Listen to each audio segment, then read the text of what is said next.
Bismillahirrahmanirrahim. Assalamualaikum warahmatullahi wabarakatuh.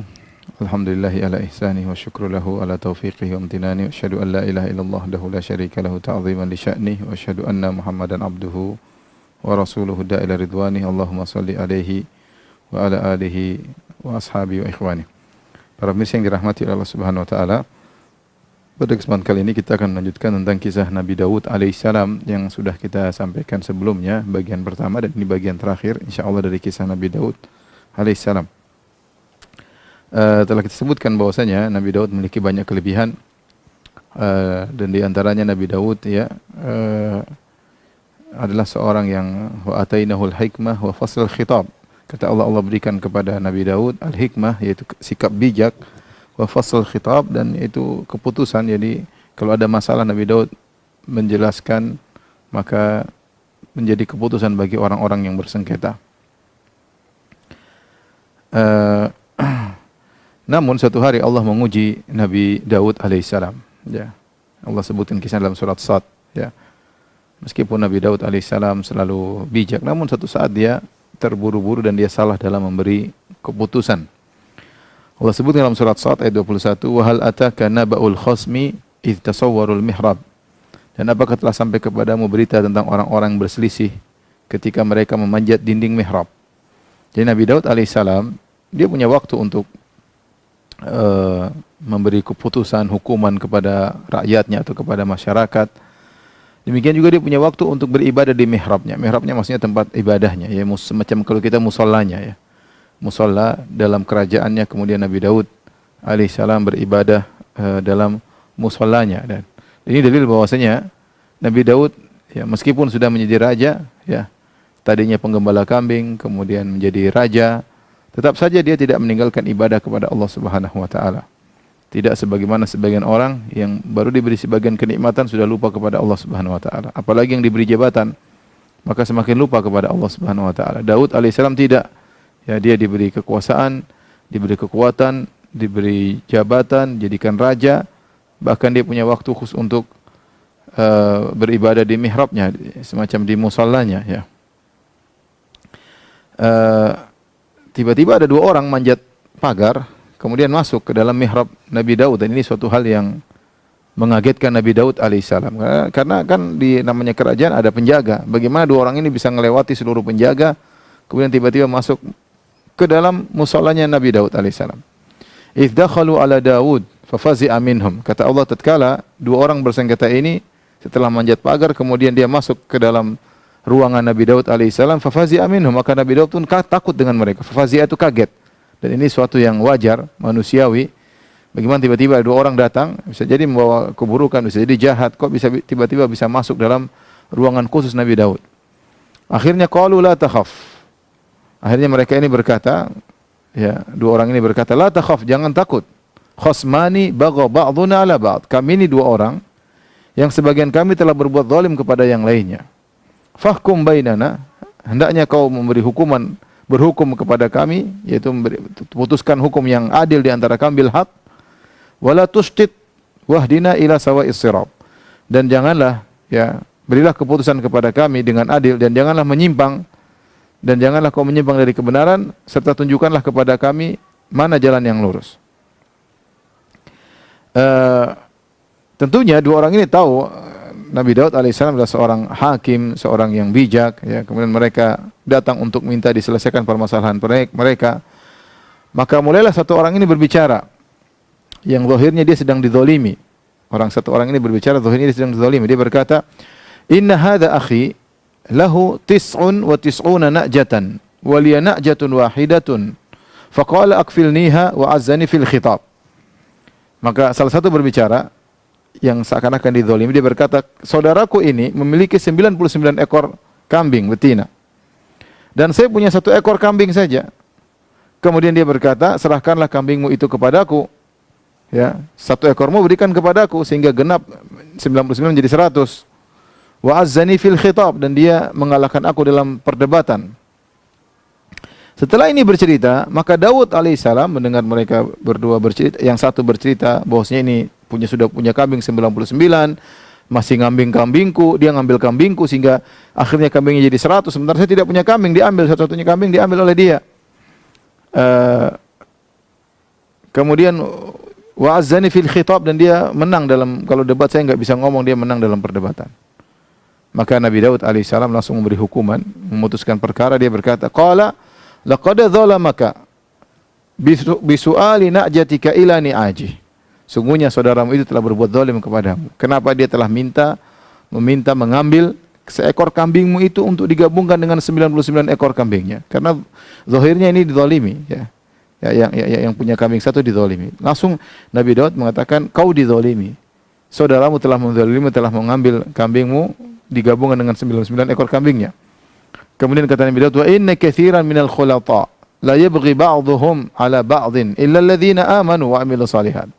Dan sungguhnya betapa banyak orang yang bersekutu menzalimi satu dengan yang lainnya. Ini benar masalah harta, kalau udah kerja sama susah.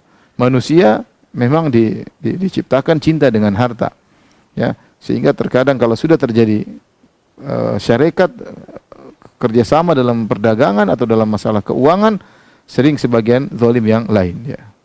Mau dia sengaja atau tidak disengaja, tapi sering terjadi kezaliman. Ya, dia tidak terbuka misalnya, atau ada hal yang dia tutupi, atau keuntungannya dia ambil lebih banyak, ya, dan macam-macam, atau dia mengurangi keuntungan saudaranya, ya. Intinya kata Nabi Daud, wa inna katsiran minal khulata la yabghi ba'dhum ala ba'din illa alladziina aamanu wa 'amilus shalihati. Kata Allah Subhanahu wa taala, wa inna katsiran minal khulata, sungguh banyak orang yang bercampur.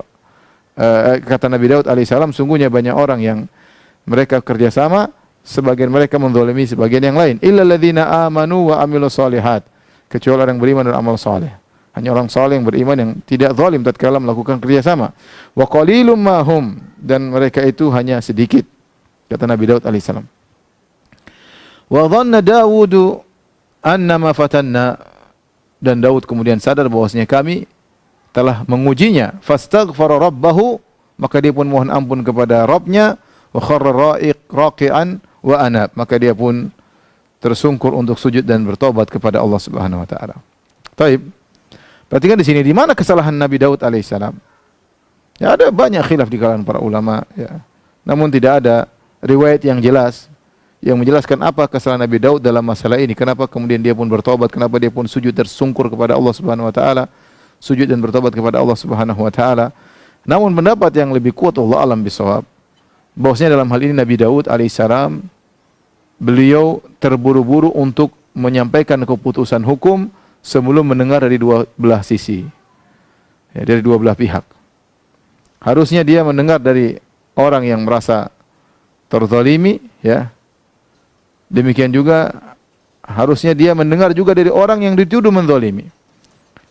Namun mungkin Nabi Daud banyak pengalaman, ya, sehingga dia mengatakan, wa inna katsiran minal khulata, sungguhnya banyak orang yang mereka saling bekerja sama, la yabghi ba'dhum ala ba'dhin, sering sebagian yang lain menzalimi yang lainnya, sebagian menzalimi sebagian yang lainnya. Ya, bisa jadi Nabi Daud dengan pengalamannya akhirnya beliau segera memberi keputusan tanpa mendengar dari pihak kedua, dan ini dianggap kesalahan oleh Allah Subhanahu wa taala. Ya, fastaghfara rabbahu wa kharra raqi'an wa anab, maka dia pun minta ampun kepada Allah, dan dia pun rukuk dan dia bertobat kepada Allah, dan itulah sifat Nabi Daud alaihissalam, ya, awwab, ya. Beliau adalah orang yang suka kembali kepada Allah Subhanahu wa taala. Ya. Karena zahirnya orang yang punya 99 kambing yang zalim, zahirnya sudah teman punya satu kambing dia ngambil, tapi Nabi Daud tidak boleh memberi keputusan kecuali harus mendengar dari dua-duanya. Inilah kesalahan Nabi Daud alaihissalam, dan akhirnya Allah tegur dan dia pun langsung minta ampun kepada Allah Subhanahu wa taala. Oleh karena sebagian ulama mengatakan dua orang ini sebenarnya jelmaan malaikat untuk menguji Nabi Daud. Diuji, Nabi diuji oleh Allah Subhanahu wa taala. Buktinya apa? Dua orang ini bisa lompat pagar kemudian masuk ke dalam Nabi Daud, melewati seluruh pasukan Nabi Daud. Ini suatu hal yang sulit. Ya, bagaimana tiba-tiba raja punya lokasi di tengah ruangan khusus, tahu-tahu ditembus, tahu-tahu masuk ke dalam, sementara pasukan Nabi Daud juga mungkin sangat banyak. Ya, jadi kata para ulama, mungkin ini malaikat diutus oleh Allah untuk menguji Nabi Daud, memberi pelajaran kepada Nabi Daud bahwasanya Nabi Daud alaihissalam jangan tergesa-gesa dalam memberi keputusan, hendaknya kita mendengar dari dua belah pihak. Oleh karenanya adalah suatu kebodohan jika seorang masuk dalam suatu permasalahan kemudian tidak mendengar dari dua belah pihak. Dia mendengar satu pihak kemudian dia hukum. Dan ini banyak yang terjadi sekarang di zaman ini. Kita hanya dapat informasi di dalam medsos misalnya, kita dengar satu pihak, kemudian kita mulai komentar, memberi hukum. Kita bilang ini karena begini, begini, begini. Padahal kita tidak mendengar pemaparan dari pihak yang lainnya. Ya, apalagi medsos yang kita tidak tahu berita tersebut benar atau tidak. Kemudian kita komentar ya, seakan kita memberi hukum, oh ini salah, kemudian ikut mencaci, ikut memaki. Banyak kasus seperti itu. Kejadian sekarang bisa diatur, berita bisa diatur, ya. Peristiwa bisa dirubah-rubah beritanya, dan itu sangat mungkin terjadi dan terjadi. Oleh karenanya saya katakan di antara pelajaran yang bisa kita ambil dari kisah Nabi Daud alaihissalam ini, sudahlah banyak masalah kalau lewat di hadapan kita, dan kita tahu ada dua orang bersengketa, dan kita belum mendengar dari dua-duanya, maka sudah kita nggak usah komentar. Kita nggak usah komentar, karena kalau kita komentar berarti kita bodoh, kita hanya mendengar satu pihak dan kita beri komentar, itu kebodohan. Kalau Anda seorang yang bijak, dengarlah dari dua pihak, baru Anda komentari. Itu baru. Adapun dengar satu pihak kemudian Anda komentar, itu suatu tindakan yang tidak bijak sama sekali. Ini juga dibahas oleh para ulama. Mana yang lebih afdal? Apakah orang yang tidak pernah salah sama sekali atau orang yang kemudian dia berdosa kemudian dia bertobat? Saya kasih gambaran si A dan si B. Karena Nabi Daud bersalah. Fastaghfara rabbahu kharraqian wa anab. Dia pun minta ampun kepada Allah, kemudian dia sujud bertobat kepada Allah. Nah, Nabi Daud bersalah kemudian dia bertobat. Manakah yang lebih afdal di antara dua orang yang senantiasa tidak pernah bersalah, selalu taat kepada Allah, dengan seorang yang dia taat kepada Allah kemudian di tengah jalan dia bertobat, bermaksiat, kemudian dia bertobat, bermaksiat lagi kemudian bertobat. Ini khilaf di kalangan para ulama tentang hal ini. Saya kasih gambaran ada dua orang A dan B sama-sama berjalan dalam ketaatan. Kemudian si A berjalan terus, dia tidak bersalah. Si B berjalan, tahu-tahu di tengah jalan dia bermaksiat, maka dia terhenti dari perjalanan. Si A masih terus melanjutkan perjalanan. Si B kemudian dia bertobat kepada Allah. Setelah itu dia lanjut lagi perjalanan. Wah, semakin jauh. Di tengah perjalanan si B maksiat lagi. Bermaksiat lagi, berhenti dari ketaatan, berhenti. Ada waktu. Sementara si A jalan terus. Ya. Setelah dia kembali bertobat kepada Allah, apakah lebih afdal si A atau si B? Maka ada khilaf di kalangan para ulama. Ada yang mengatakan si A lebih afdal karena dia terus berjalan menuju kepada Allah dan dia semakin jauh, sementara si B terhambat dengan dosa-dosa yang dia lakukan. Sebenarnya mengatakan tidak, si B ya ketika dia berdosa jelas dia terhambat, tetapi ketika dia bertobat kepada Allah, dia melakukan ibadah-ibadah ketundukan hati, kehinaan diri yang tidak pernah dilakukan oleh si A, karena si A tidak pernah merasakan demikian. Tangisan air matanya sungguh-sungguh dari hati, mengakui kesalahannya, mengakui kehinaannya di hadapan Allah, membuat dia meskipun terlambat jalan, begitu dia bertobat dia langsung bisa jalan dengan cepat. Bisa langsung jalan dengan cepat dan bisa mengejar si A atau bahkan bisa mengungguli si A, si B ini gara-gara tobat yang luar biasa yang muncul dari hatinya. Oleh karenanya ada khilaf di kalangan para ulama lebih afdal si A atau si B. Namun yang benar wallahu alam bisawab disebutkan oleh Ibnu Al-Qayyim dalam Madarijus Salikin, menukil dari Ibnu Taimiyah rahimahullah taala gurunya, bahwasanya yang terbaik adalah si A atau si B. Dikatakan yang terbaik adalah kondisi. Jika ternyata si B setelah bermaksiat kemudian dia bertobat, kondisinya lebih afdal, jauh, ya, dengan kondisinya sangat afdal, bisa jadi seorang tadinya bermaksiat kemudian bertobat kemudian luar biasa istiqamah, maka bisa jadi dia bisa mengungguli si A, bisa jadi. Tapi kita katakan bahwasanya seorang berusaha untuk tidak bermaksiat kepada Allah, karena jelas jika seorang bermaksiat dia akan terhambat dari melakukan ketaatan. Yang harusnya waktunya dia untuk baca Quran, waktunya untuk mengingat Allah, kemudian dia gunakan untuk maksiat, untuk nonton macam-macam, untuk dengar macam-macam, ya, sehingga hatinya menjadi hitam kembali. Untuk memutihkan kembali hatinya perlu taubat, perlu kesungguhan. Intinya seorang berusaha tidak bermaksiat. Tapi kalau dia bermaksiat kepada Allah, dan kita semua pasti terjerumus dalam maksiat, maka masih ada kesempatan dia untuk maju terus berjalan menuju kepada Allah. Lihatlah Nabi Daud alaihissalam, dia bersalah, segera dia bertobat, beristighfar, kemudian dia pun melanjutkan ketaatan kepada Allah Subhanahu wa taala. Kata Allah Subhanahu wa taala, "Faghfarna lahu dzalik." Dan kami ampuni Nabi Daud alaihissalam, "Wa inna lahu 'indana lazulfa wa husna ma'ab." Dan sungguhnya dia punya kedudukan yang benar-benar dekat di sisi kami dan punya tempat kembali yang baik. Jadi Allah ingin jelaskan Nabi Daud bersalah tapi dia bertobat dan kami terima tobatnya. Bahkan Allah tekankan, "Wa inna lahu 'indana lazulfa." Sungguhnya Nabi Daud memiliki kedudukan yang tinggi di sisi kami. Wa husna ma'ab, dan tempat kesudahannya adalah indah. Kemudian Allah berfirman, "Ya Daud, inna ja'alnaka khalifatan fil ard, fahkum bainan nasi bil haqq." Wahai Daud, kami telah menjadikan engkau sebagai penguasa di atas muka bumi. Fahkum bainan nasi bil haqq, maka hukumlah di antara manusia dengan benar. Wala tattabi'il hawa. Jangan tatkala kau memberi keputusan hukum kau mengikuti hawa nafsu. Tidak boleh. Oh, ini karena kawan, ini karena teman dekat, oh ini karena punya jasa dulu kepada saya. Tidak boleh. Jangan kau ikut hawa nafsumu, tapi hukumlah dengan benar. Fayudhillaka an sabilillah, maka Allah akan menyesatkan engkau dari jalan yang benar. Innal ladzina yudhilluna an sabilillah lahum adzabun syadid. Sungguhnya orang tersesat dari jalan Allah, bagi mereka azab yang pedih. Bima nasu yaumal hisab, karena mereka lupa dengan namanya hari hisab. Jadi terjadi betapa banyak orang hakim, pengacara membela keburukan. Mereka lupa dengan namanya hari hisab, yaumul hisab. Subhanallah, sebagian pengacara ya, mereka dapat uang banyak dengan membela kebatilan. Di antara mereka taubat, di antara mereka hijrah. Ya, semakin dia mampu untuk membela kebatilan, semakin dapat pemasukan yang banyak. Oleh karenanya hati-hati, ya. Ini perkara bukan perkara ringan, menghukumi manusia. Yang bukan hak kita kasih haknya, yang punya hak kita rampas haknya, berikan kepada yang tidak berhak. Maka ini, kenapa sebab itu terjadi? Kata Allah Subhanahu wa taala, bima nasu yaumal hisab. Karena lupa dengan namanya hari hisab, hari pembalasan, hari perhitungan. Ya, bahwasanya setiap kita tatkala kita berbuat dihitung oleh Allah, dihisab, dan keputusan kita juga dihisab oleh Allah Subhanahu wa taala. Ini di antara kisah yang Allah sebutkan Nabi Daud bersalah kemudian bertobat kepada Allah Subhanahu wa taala. Di antara kisah yang lain yang Allah sebutkan adalah tentang kisah Nabi Daud dan putranya Sulaiman alaihi wassalam. Dua-dua hamba Allah, nabinya Allah, sekaligus dua-duanya adalah seorang raja. Ketika Nabi Daud dan Sulaiman, Nabi Daud seorang cerdas, bijak, Sulaiman juga tidak kalah bijaknya. Apa kata Allah dalam surat Al-Anbiya ayat 78? Wa Dawuda wa Sulaimana idh yahkumani fil harth idh nafashat fihi ghanamul qaum wa kunna li hukmihim syahidin. Kata Allah, dan ingatlah Daud dan Sulaiman ketika keduanya memberikan keputusan mengenai sebuah ladang. Fil harth, sebuah ladang. Ada masalah ladang tersebut. Kenapa ladang tersebut? Idh nafashat fihi ghanamul qaum. Tatkala ladang tersebut dirusak oleh kambing-kambing milik kaumnya, ya. Wa kunna li hukmihim syahidin, dan kami menyaksikan keputusan yang diberikan oleh mereka itu. Ya, jadi bagaimana kisahnya?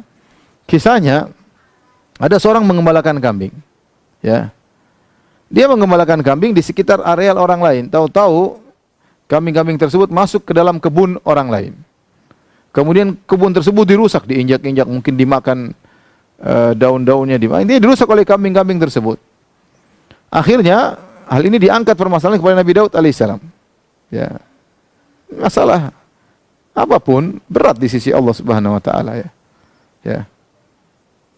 Bahkan kata Nabi sallallahu alaihi wasallam, "Walau qadhiban min arak," ya. Hati-hati, jangan kau ambil harta orang lain, atau jangan kau beri keputusan yang tidak benar, karena akan mengantarkanmu kepada neraka jahanam. Kau bersaksi palsu, kau bersumpah palsu, meskipun walau qadhiban min arak, meskipun hanya sepotong kayu siwak.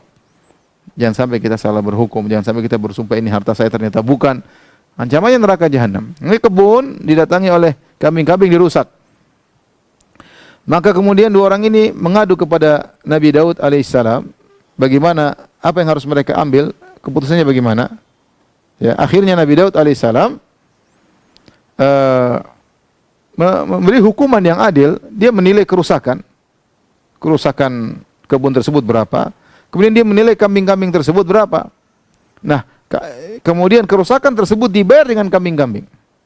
Misalnya si A punya kebun, si B punya kambing. Kambing si B merusak kebun si A. Bagaimana yang diambil Nabi Daud alaihissalam? Caranya dihitunglah kerusakan yang dialami oleh si A, kebunnya kerusakannya berapa, totalnya berapa, dibayar dengan kambing si B. Maka kambing si B misalnya total kerusakan 100 ekor kambing. Sudah 100 ekor kambing dibayarkan kepada si A. 100 ekor kambing si B diambil, dibayarkan kepada si A. Itu keputusan yang adil. Ya benar, karena kerusakan harus diganti. Ini secara zahir benar, dan itu benar. Akan tetapi Nabi Sulaiman alaihissalam punya keputusan yang lain.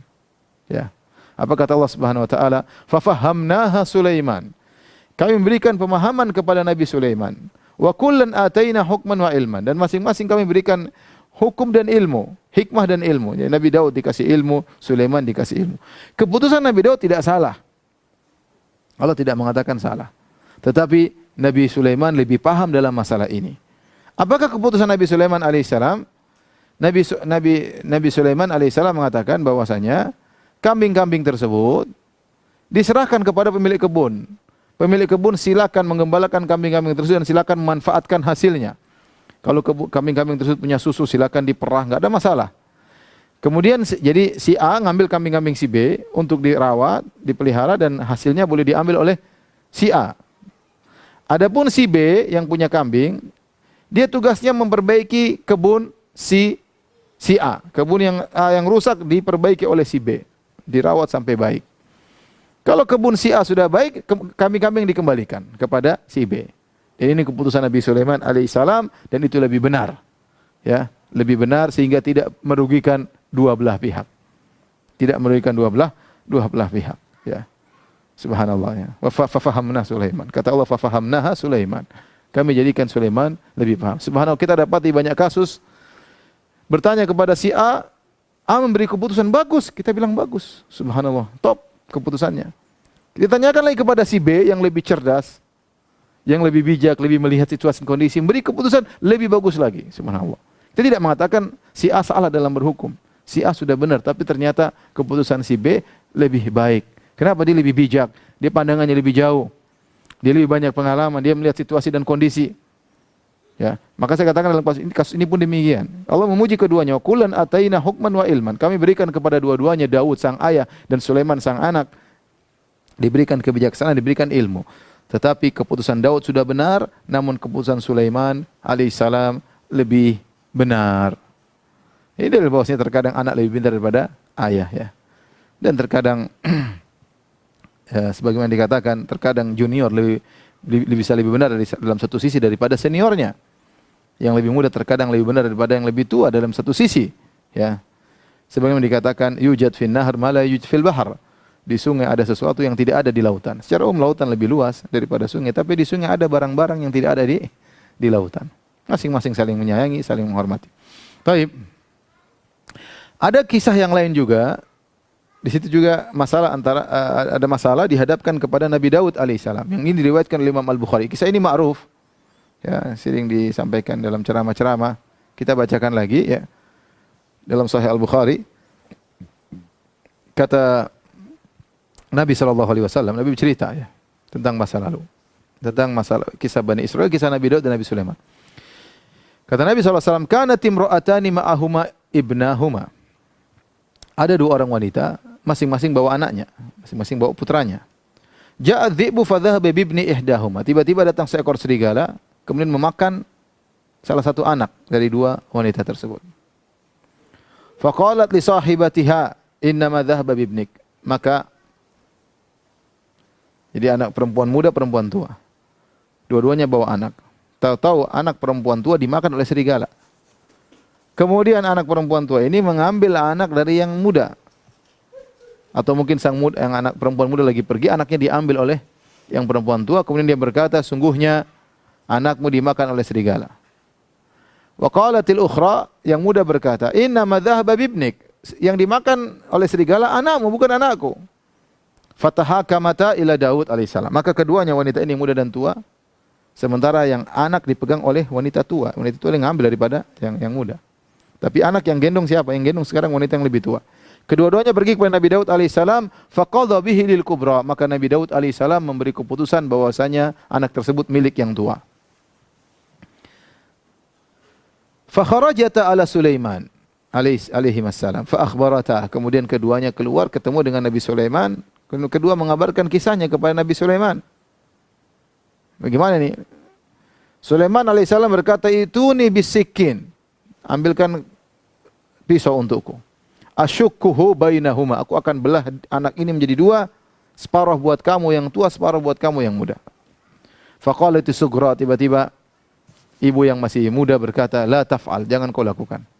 Yarhamukallah. Semoga Allah merahmati engkau. Huwa ibnuha. Sungguhnya ini anak bukan anak saya. Ini anak yang tua tadi. Faqadha bihi li sughra. Sementara yang tua diam aja.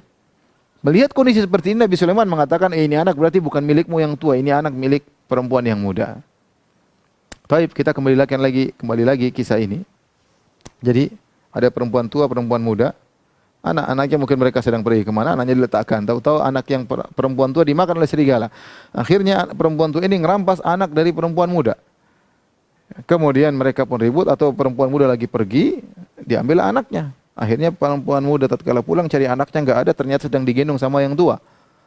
Kemudian yang tua bilang, anakmu dimakan serigala. Kata yang muda, itu anakku, anakmu yang dimakan serigala. Akhirnya pergi ke Nabi Daud. Nabi Daud alaihissalam beri keputusan, anak ini milik yang tua. Kenapa? Nabi Daud tidak salah. Sekarang tidak ada bukti untuk menunjukkan ini anak milik siapa. Tidak seperti zaman dahulu. Tidak seperti zaman sekarang. Mungkin lihat DNA-nya, mungkin lihat golongan darahnya dan yang lainnya. Ya mungkin mereka mirip-mirip. Ya kemudian wajah mirip-mirip. Ya sehingga tidak ada bukti. Yang ada bukti cuma apa? Buktinya bahwasanya anak itu sedang digendong oleh wanita yang lebih tua. Ya. Dan kita punya kaidah ya bahwasanya ya al yakin la yazulu bisyak atau baqa'u makana ala makan. Ini kaidah fikih dalam Islam juga ada. Hukum asalnya kalau seorang pegang barang itu barang dia berarti. Saya pegang minuman ini milik saya. Ada orang bilang itu milikmu, mana dalilnya? Ada stempel namanya atau apakah? Enggak ada dalilnya. Berarti ini asalnya hukum ini air milik saya. Nah, wanita itu tatkala datang, dia yang menggendong sang anak, wanita tua tersebut. Maka wajar jika kemudian Nabi Daud alaihissalam memutuskan, dan itu keputusan yang benar. Sama-sama tidak punya bukti, tetapi anak berada di tangan yang tua, ya sudah berarti anak itu milik wanita yang lebih tua. Ini benar. Nabi Sulaiman alaihissalam ketika ditanya, Nabi Sulaiman juga tidak bisa membuktikan dengan bukti, nggak ada bukti. Tapi Nabi Sulaiman melihat dari sisi lain, dari indikasi yang lain, maka dia melihat dari mana yang sayang kepada anak ini. Maka dia bilang, ambilkan pisau, saya ingin belah dua. Tiba-tiba si kecil, anak yang wanita yang muda mengatakan, oh itu bukan anak saya, biar yang tua. Yang tua diam aja. Seandainya anak itu adalah milik anak perempuan yang tua, dia pasti mengatakan, ya udah enggak, kamu buat kamu aja, enggak. Berarti apa? Menunjukkan wanita yang muda lebih sayang kepada anaknya daripada wanita yang lebih tua. Maka ini dijadikan dalil oleh Nabi Sulaiman bahwasanya ini anak yang tidak dimakan oleh serigala adalah anak wanita yang muda tersebut. Dan ini butuh kecerdasan bagi seorang yang yang memberi hukuman ya, memutuskan hukum. Contoh ada suatu kisah yang diriwayatkan dari seorang ulama yang bernama Iyas bin Muawiyah.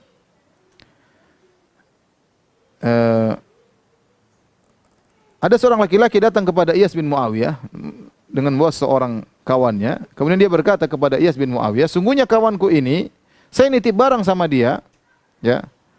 Kemudian saya mau ambil, dia bilang saya tidak titip barang. Belum saya titip barang sama dia, dia bilang tidak ada, kau tidak titip barang sama saya. Dia mengingkari, wahai Iyas bin Muawiyah. Maka Iyas bin Muawiyah mengatakan, mana saksimu kalau kau titip barang sama dia? Dia bilang, saya tidak punya saksi. Saya cuma taruh barang di tempat dia, di rumah dia, kemudian saya pergi. Tidak ada saksi antara kami berdua. Maka Iyas bin Muawiyah berkata, repot. Ya. Tidak ada bukti. Kalau nggak ada bukti berarti ya nggak bisa nuduh. Al-bayyinah 'alal mudda'i dalam syariat. Yang menuduh harus punya bukti. Sekarang dia menuduh bahwa orang dia ada sama orang. Mana buktinya? Kalau nggak punya bukti nggak bisa. Apakah ada tanda terima? Apakah ada saksi? Nggak ada.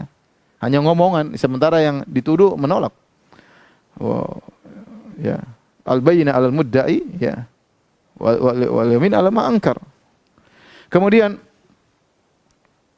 akhirnya Iyas bin Muawiyah bertanya, fa ayyu syai'in fi dzalikal mawdi'? Tunggu dulu. Kok masih mungkin kau lupa? Ada tanda apa kau taruh barangmu di sana? Qala syajar, ada sebuah pohon di situ. Saya letakkan barang tersebut titip sama dia di sebuah pohon. Maka Iyas bin Muawiyah berkata, ulama ini berkata, intaliq ila dzalikal mawdi' wanzur asy-syajarah fala'alla Allah ta'ala yudhihu laka hunaka ma yatabayyan bihi haqquk. La'allaka dafanta malaka inda syajarah wa nasita fatatadzakkar idza ra'aita syajarah. Maka Iyas bin Muawiyah berkata, pergilah engkau ke pohon tersebut.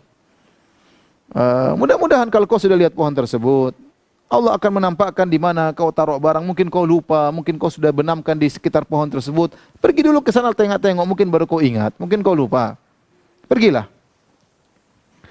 Akhirnya orang yang menuntut tadi pergi. Kemudian yang temannya yang dituduh ingin pergi juga, selesai masalah.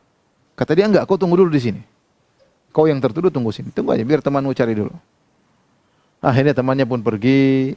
Iyas bin Muawiyah seorang hakim, dia sibuk-sibuk dengan pekerjaannya, mungkin ngurus surat-surat apa. Sudah agak lama, kemudian dia tanya sama temannya tersebut yang lagi duduk nunggu. Kira-kira tuh si Fulan sudah sampai belum ke sana? Dia tanya, si Fulan sudah sampai belum? Kata dia, belum, tempatnya jauh. Subhanallah, berarti dia tahu. Ketahuan ketika dia jawab dengan spontan, belum, tempatnya jauh. Berarti ente tahu tempatnya. Ente tahu tempatnya. Akhirnya ketahuan, dan ini butuh kecerdasan, ya, kecerdikan dalam memberi keputusan hukum, ya. Dan banyak cerita seperti ini yang menunjukkan bagaimana cerdasnya para qudhat, para qadhi yang mereka ahli dalam hal ini. Taib. Inilah kisah-kisah yang datang tentang Nabi Daud alaihissalam. Adapun bagaimana meninggalnya Nabi Daud alaihissalam? Nabi Daud alaihissalam meninggal dalam usia 100 tahun. Al-Imam Tirmidzi meriwayatkan dengan sanad yang hasan, Rasulullah SAW bersabda, "Lamma khalaqallahu Adam masaha dhahrahu." Tatkala Allah menciptakan Adam, Allah mengusap punggungnya. Fasaqata min dhahri kullu nasamatin huwa khaliquha min dzurriyyatihi ila yaumil qiyamah. Maka keluarlah seluruh ruh-ruh orang yang akan Allah ciptakan pada hari kiamat kelak. Seluruh Allah akan ciptakan sampai hari kiamat dari keturunan Nabi Adam alaihissalam. Itu keturunannya diperlihatkan. Wa ja'ala baina ainai kulli insanin minhum wabisan min nur. Dan Allah berikan di di setiap keturunannya dikasih cahaya di antara di wajahnya, ya, di antara kedua matanya. Tsumma aradhum ala Adam, kemudian Allah tampakkan kepada inilah anak-anakmu seluruhnya, wahai Adam.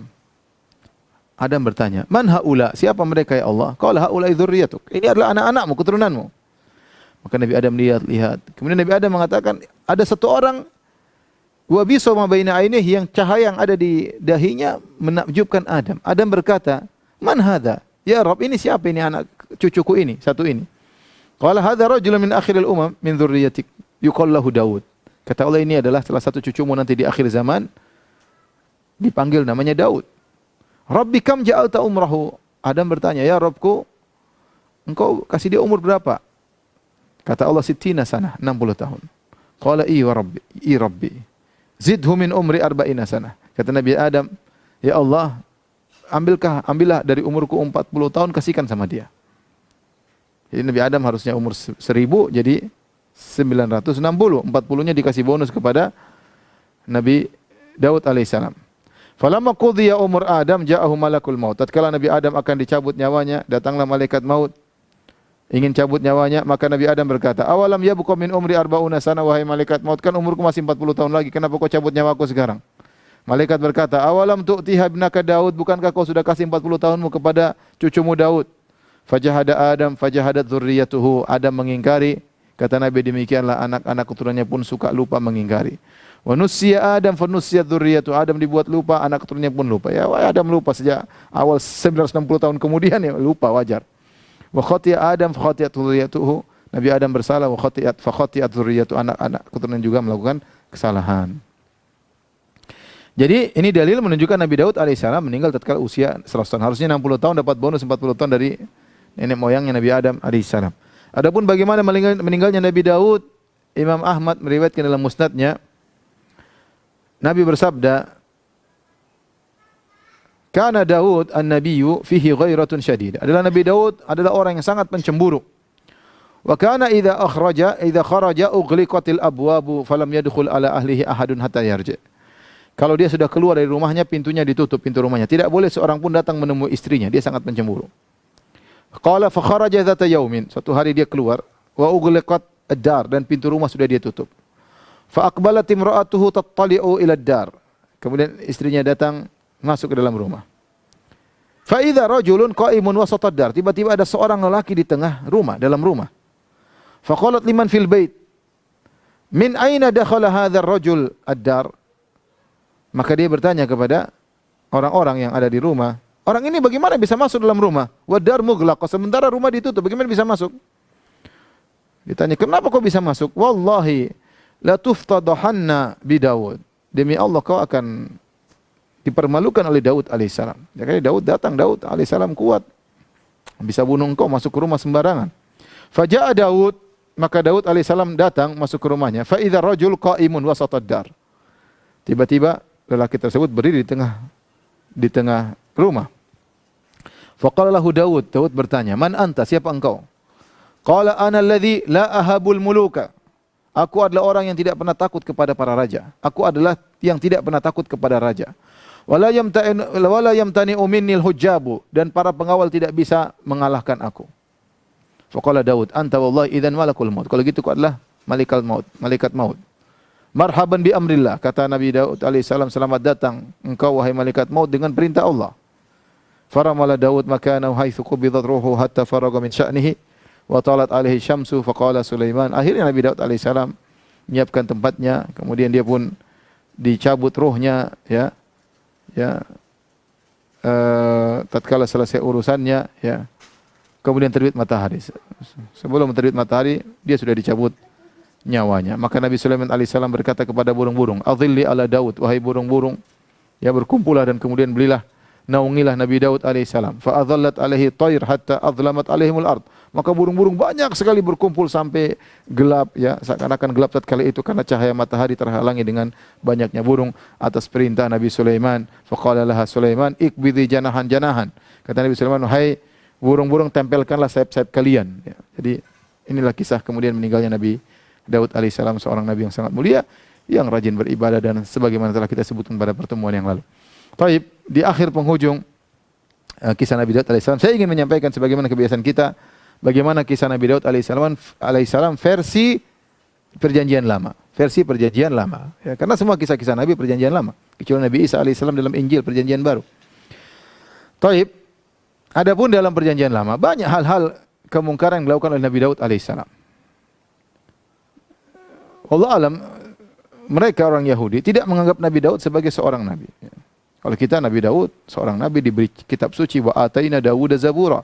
Kata Allah, kami berikan kepada Daud zabur, ya, yaitu kitab suci. Adapun mereka mengatakan Nabi Daud menulis mazmur, ya, yaitu Nabi Daud bukan dapat kitab suci, sehingga dia bukan seorang nabi, seorang raja yang hebat. Nabi Daud seorang raja yang hebat. Adapun perbedaan antara perjanjian lama dengan Al-Quran, sebelum kita bicara tentang Daud, kita bicara tentang Talut. Talut kalau dalam Al-Quran Allah puji, ya. Inna Allah astafahu alaikum wa zadahu, ya, bastatan fil ilmi wal jism, ya. Kata Allah, Nabi Samuel berkata kepada Bani Israel, sungguhnya Talut telah dipilih oleh Allah untuk kalian sebagai raja, sebagaimana kita ceritakan pada pertemuan yang lalu. Dan Allah telah berikan kepada dia kelebihan dalam ilmu dan kekuatan. Jadi Allah memuji Talut. Kemudian waktu Talut melewati sungai, dia mengatakan, "Innallaha mubatalikum binahar." Sungguhnya Allah telah menguji kalian. "Faman syariba minhu falaysa minni." Barang siapa minum dari sungai tersebut, dia tidak bukan dari golonganku. Kemudian tatkala mereka berperang, mereka berdoa kepada Allah. Intinya Talut adalah seorang yang soleh. Tetapi dalam perjanjian lama, Talut namanya Saul. Saul ini ternyata raja yang tidak benar. Kalau dalam perjanjian lama, Allah pilih dia, setelah itu Allah menyesal. Dalam perjanjian lama disebut Allah menyesal menjadikan Saul sebagai raja. Allah menyesal. Dan ini Tuhan yang mereka menyesal. Kalau kita dalam versi kita, Allah tidak mungkin menyesal karena semua sudah ditakdirkan oleh Allah. Menyesal itu apa? Karena tidak tahu apa yang akan terjadi, maka timbul penyesalan. Dalam kitab perjanjian lama, Allah menyesal karena menjadikan Saul atau Talut menjadi raja. Kenapa? Ternyata dia tidak sesuai dengan perintah Allah Subhanahu wa taala. Intinya terbunuhlah Jalut atau disebut Goliat dalam versi mereka. Akhirnya dia tertarik jadi Daud. Daud akhirnya diangkat menjadi pengawalnya. Ya, Daud jadi pengawalnya. Kemudian Daud ternyata hebat, setiap perang menang. Akhirnya orang-orang Bani Israel sayang kepada Daud. Akhirnya Saul atau Talut ini cemburu kepada Daud. Hasad, berapa kali dia ingin bunuh Daud. Ini kalau Talut versi perjanjian lama, orang raja yang hasad, yang melanggar perintah Allah, yang hasad, ingin bunuh Nabi Daud dan yang lain-lainnya. Adapun Talut dalam Islam, Masya Allah, laki yang saleh, ya, yang tawakal kepada Allah. Kam min fi'atin qalilatin ghalabat fi'atan katsiratan biiznillah. Yang dia dengan pengikutnya berkata, betapa banyak kelompok kecil mengalahkan kelompok besar dengan izin Allah Subhanahu wa taala. Yang Allah berikan dia ilmu dan kekuatan. Intinya berbeda antara Talut versi kita dengan Talut versi mereka. Adapun Nabi Daud alaihissalam, maka Nabi Daud melakukan sebagian kemungkaran dalam perjanjian lama. Di antaranya Nabi Daud pernah joget-joget hingga tersingkap auratnya. Saya bacakan dalam Perjanjian Lama ya, dalam kitab Samuel 2 atau surat Samuel 2 bagian 6 ayat 14 sampai 22. Intinya disebutkan dalam Perjanjian Lama. Perjanjian Lama ini Taurat ya, Taurat cuma dinamakan Perjanjian Lama. Dan Daud menari-nari di hadapan Tuhan dengan sekuat tenaga. Dan Daud menari-nari di hadapan Tuhan dengan sekuat tenaga. Menari-nari. Ia berbaju efod dari kain lenan. Daud dan seluruh orang Israel merangkut tabut Tuhan itu dengan diiringi sorak dan bunyi sangkakala. Jadi Daud membawa tabut kemudian berjoget-joget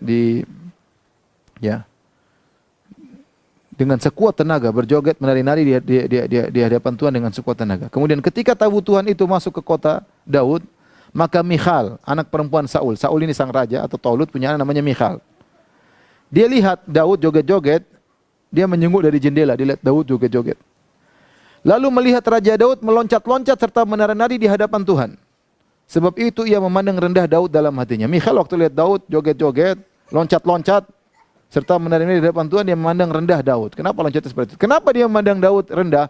Daud sedang joget-joget, loncat-loncat dipandang rendah. Disebutkan dalam ayat-ayat berikutnya, ketika Daud masuk ketemu dengan Michal binti Saul, dia berkata, betapa raja orang Israel, dia mencela Daud, dia berkata, betapa raja orang Israel yang menelanjangi dirinya pada hari ini di depan mata budak-budak perempuan para hambanya, merasa dirinya terhormat pada hari ini seperti orang hina dengan tidak malu-malu menelanjangi dirinya.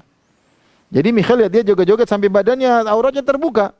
Sampai dia mengatakan, ini gimana rajanya orang Israel Daud ternyata joget-joget sampai menelanjangi dirinya. Ini versi Perjanjian Lama. Adapun kalau kita dalam Islam, Nabi Daud tidak begitu. Nabi Daud orang yang rajin puasa, rajin sholat malam, bukan orang yang suka joget-joget sampai tersingkap auratnya.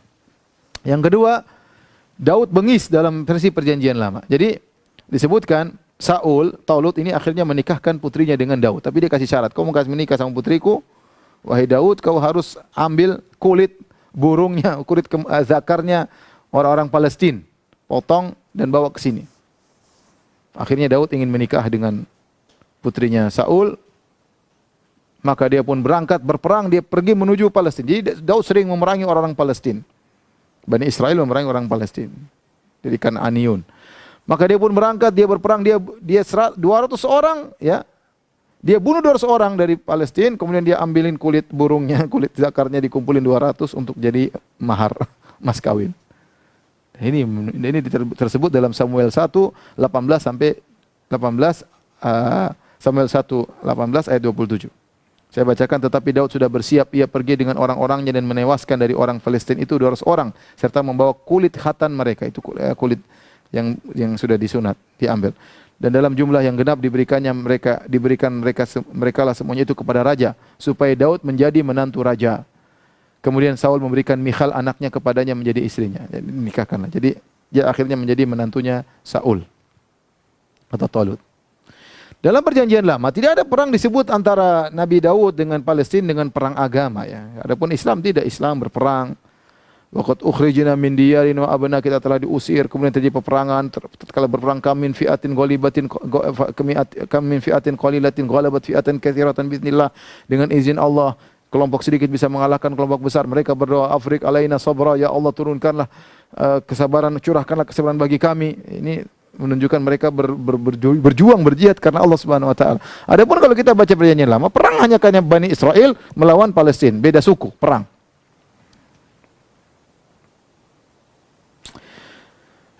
Kemudian ada kesalahan dalam Perjanjian Lama. Kalau dalam Islam secara umum benar antara Islam dengan Perjanjian Lama, Daud membunuh Jalut, kalau mereka sebut dengan Goliat. Dan itu sama disebut dalam Samuel 1 17 bagian 17 ayat 40 sampai 51, Daudlah yang membunuh Jalut atau membunuh Goliat. Sementara di Samuel 2 bagian 21 ayat 19 disebutkan bahwa yang bunuh Goliat ada Elhanan, dan ini kesalahan fatal dalam Perjanjian Lama. Saya bacakan teks ayatnya. Dan terjadi lagi pertempuran melawan orang Palestina di Gob. Elhanan bin Yare Oregim, orang Bethlehem itu menewaskan Goliat, orang God itu, yang gagang tombaknya seperti pisau tukang tenun. Ya, jadi yang membunuh Goliat dalam Samuel 2 ternyata adalah Elhanan dan ini salah. Yang benar bahwasanya yang membunuh adalah Daud. Kemudian dalam ayat yang lain dalam Tawarikh 1:20 ayat 5 maka disebutkan yang dibunuh oleh Elhanan adalah bukan Goliat tetapi saudaranya Goliat yang bernama Lahmi. Intinya ini kesalahan dalam perjanjian lama. Kalau kitab suci tidak mungkin ada kesalahan begini, kontradiktif begini. Ya, namun ini terjadi dan ini sampai sekarang belum terhapuskan, belum direvisi oleh mereka. Kemudian juga dalam perjanjian lama tidak disebutkan bagaimana mukjizat Nabi Daud yang memudahkan kalau pegang besi maka jadi lunak seperti lilin atau seperti tanah liat. Kata Allah wa alanna lahul hadid. Kami membuat besi menjadi lunak bagi Nabi Daud. Kalau dipegang jadi lunak. Ini tidak ada dalam perjanjian lama. Mukjizat ini enggak ada. Dan banyak mukjizat Nabi tidak disebut dalam perjanjian lama. Seperti Nabi Isa alaihissalam ngomong masih kecil, bicara masih kecil tidak ada dalam perjanjian lama. Tidak ada dalam kitab Al-Muqaddas. Dalam perjanjian baru enggak ada. Tapi contohnya Nabi Daud kalau pegang besi jadi lembut, ini tidak ada dalam perjanjian lama. Dan juga Allah menyuruh Nabi Daud untuk buat baju perang. Ini pun tidak ada dalam perjanjian lama. Tapi disebutkan dalam perjanjian lama, Nabi Daud punya banyak besi. Dan sangat banyak. Saya bacakan. Ya. Jadi dia bukan mengolah besi, tapi dia punya besi yang banyak. Di antaranya dalam Tawarikh 1, bagian 22 ayat 3. Selanjutnya Daud menyediakan sangat banyak besi untuk paku-paku bagi daun pintu gerbang dan bagi tupai-tupai. Juga sangat banyak tembaga yang tidak tertimbang beratnya. Dia punya tembaga banyak, punya besi banyak.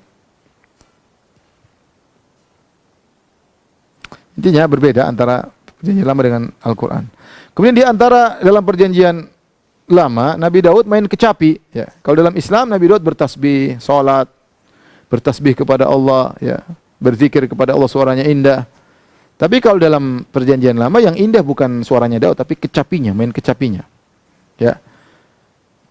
Dalam Samuel 1, bagian 16 ayat 20-23, sebab itu Saul, yaitu Talut, menyuruh orang kepada Isai mengatakan, Isai ini orang tuanya Daud, biarkanlah Daud tetap menjadi pelayanku, sebab aku suka kepadanya. Dan setiap kali apabila roh yang ada yang daripada Allah itu hingga pada Saul, maka Daud mengambil kecapi dan memainkannya. Saul merasa lega dan nyaman, dan roh yang jahat itu undur daripadanya. Jadi kalau Saul diganggu oleh roh jahat, dia suruh datangkan Daud untuk main kecapi. Ya, main kecapi. Supaya musik-musik tadi menghilangkan roh jahat. Ini versi perjanjian lama. Dalam Islam tidaklah, Nabi Daud tidak main musik. Nabi Daud sedang bertasbih kepada Allah Subhanahu wa taala. Yang paling parah adalah kesalahan yang berikutnya dalam perjanjian lama, ternyata Nabi Daud berzina. Saya bacakan ya. Dalam Samuel 2 ayat bagian 11 ayat 2 sampai 4, sekali peristiwa pada waktu petang ketika Daud bangun dari tempat pembaringannya, lalu berjalan-jalan di atas sotah istana, itu di bagian pelataran atas istana. Tampak kepadanya dari atas sotah itu, dari atap istana, ya, seorang perempuan sedang mandi. Jadi Nabi Daud, tiba-tiba lihat perempuan mandi. Perempuan itu sangat elok rupanya. Harusnya Nabi Daud tundukkan pandangan, malah ngelihat terus. Lalu Daud menyuruh orang bertanya tentang perempuan itu, dan orang berkata, itu adalah Batsheba binti Eliam, istri Uria. Ini istri orang rupanya. Batsheba ini ternyata istrinya orang namanya Uria, orang Het. Sesudah itu Daud menyuruh orang mengambil dia. Perempuan itu datang kepadanya, panggil perempuan itu ke sini. Lalu Daud tidur dengan dia, dizinai oleh Daud istrinya orang. Waliyadzubillah, enggak mungkin Nabi Daud melakukan demikian. Perempuan itu baru saja selesai dari kenajisannya, itu baru selesai haid. Kemudian digauli oleh Nabi Daud, kemudian dia pulang ke rumahnya. Lihat, ini Nabi Daud ngintip orang, sudah ngelihat cewek, kemudian berzina dengan istri orang. Apa yang terjadi akibat zina tersebut? Lalu mengandunglah perempuan itu dan disuruhnya orang memberitahukan kepada Daud, demikian, aku mengandung. Perempuan itu mengandung, ternyata hamil dari perbuatan Daud. Dia titip orang, kasih tahu sama Daud bahwasanya saya mengandung. Lalu Daud mengatakan kepada orang tersebut, suruh Uria suaminya datang kepadaku. Maka tatkala ternyata suaminya ini adalah seorang pejuang, ya. Intinya saya bacakan secara singkat saja karena waktu tidak cukup, ya. Intinya Nabi Daud akhirnya menjamu suaminya, dikasih makan dan yang lainnya, ya. Akhirnya Nabi Daud supaya bisa menikahi wanita ini, Nabi Daud suruh suaminya perang. Kirim suaminya untuk perang paling depan karena lawan musuh yang berbahaya. Akhirnya suaminya perang, mati. Akhirnya Nabi Daud setelah suaminya mati, kemudian Nabi Daud menikah dengan wanita ini. Ini suatu kekejian bagaimana Nabi Daud berbuat nakal, ya, kemudian menzinai istri orang, kemudian suaminya disuruh perang supaya mati, kemudian istrinya diambil, ya, dan seterusnya. Saya tidak ingin baca karena mengerikan kita. Tapi intinya ini semua adalah kedustaan atas Nabi Daud alaihissalam. Kalau kita orang Islam menganggap bahwa Nabi Daud tidaklah demikian. Nabi Daud adalah seorang yang mulia. Nabi Daud adalah seorang yang mulia, seorang yang saleh, rajin ibadah, rajin berpuasa, bekerja dengan tangannya sendiri, tidak menzalimi orang, ya, ya, dan yang lain-lainnya. Tentunya ini membuat kita semakin beriman kepada Islam. Barang siapa yang bandingkan antara nabi-nabi versi Islam dengan nabi-nabi versi Alkitabul Muqaddas atau Bible, tentu dia dapati perbedaan yang sangat mencolok bagaimana pengagungan Islam terhadap para nabi. Adapun orang-orang Nabi Daud dan nabi-nabi yang lainnya sering terhina dalam perjanjian lama.